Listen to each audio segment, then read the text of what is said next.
শরীয়তে যখন আপনি সফল হবেন আপনাকে তরিকত উঠিয়ে দেওয়া হবে। তরিকতের মধ্যে কি হয়?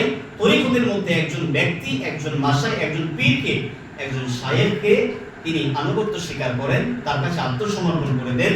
একজন মানুষের ব্যক্তিগত কোনো ইচ্ছার স্বাধীনতা থাকে। একজন শায়েখ, একজন পীর, একজন মুর্শিদ যখন তাকে যেই পথে পরিচালিত করে, সেই পথে একজন মানুষ পরিচালিত হয়। যখন সে এই তরিকতের পথে সফলতা অর্জন করে, তখন সে হয়ে যায় ফানা ফি শায়েখ। শায়েখের প্রতি সে বিলীন হয়ে যায়। ফানা মানে বিলীন হয়ে যাওয়া, ধ্বংস হয়ে যাওয়া।